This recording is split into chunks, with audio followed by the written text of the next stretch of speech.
Salam sejahtera di dalam Kristus bagi kita semua. Semoga hari ini jiwa kita dalam keadaan baik, meski hidup tak selalu sehat ataupun senang.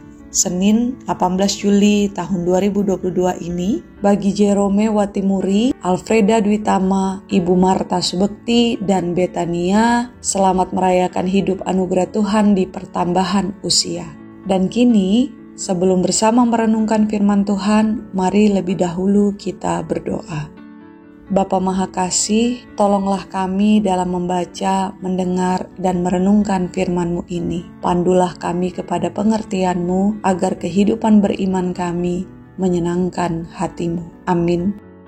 Pengkhotbah pasal 2 ayat 1 hingga 11 menyatakan, Aku berkata dalam hati, mari aku hendak menguji kegirangan. Nikmatilah kesenangan, tetapi lihat, juga itu pun sia-sia. Tentang tertawa aku berkata, itu bodoh, dan mengenai kegirangan, apa gunanya? Aku menyelidiki diriku dengan menyegarkan tubuhku dengan anggur, sedang akal budiku tetap memimpin dengan hikmat.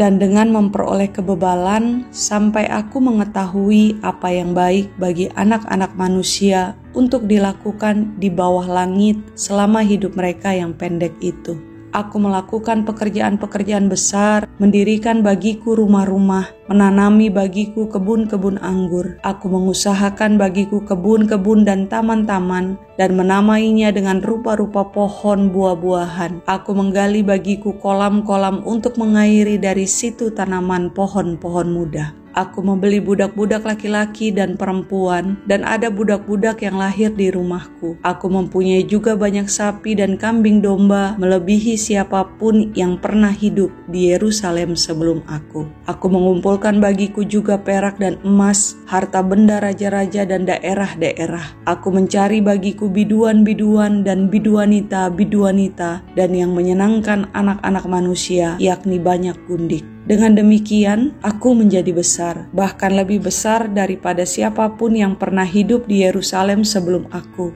Dalam pada itu, hikmatku tinggal tetap padaku. Aku tidak merintangi mataku dari apapun yang dikehendakinya, dan aku tidak menahan hatiku dari sukacita apapun, sebab hatiku bersukacita karena segala jerih payahku. Itulah buah segala jerih payahku. Ketika aku meneliti segala pekerjaan yang telah dilakukan tanganku dan segala usaha yang telah kulakukan untuk itu dengan jerih payah, lihatlah, segala sesuatu adalah kesia-siaan dan usaha menjaring angin. Memang tidak ada keuntungan di bawah matahari. Demikianlah pembacaan Alkitab.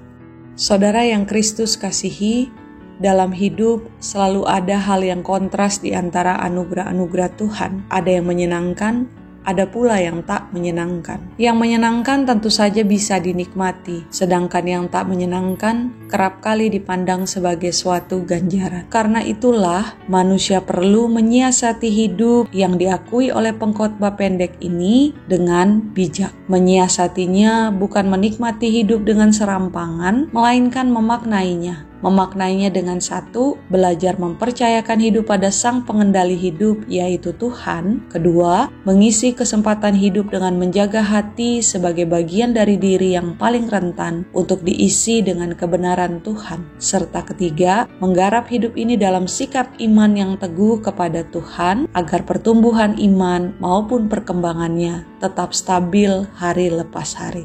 Amin. Mari berdoa.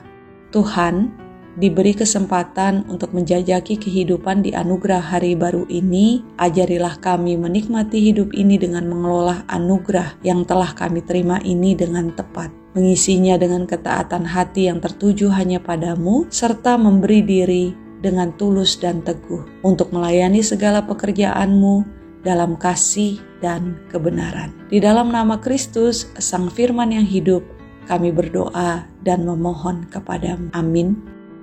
Selamat beraktivitas, Tuhan beserta kita sekalian.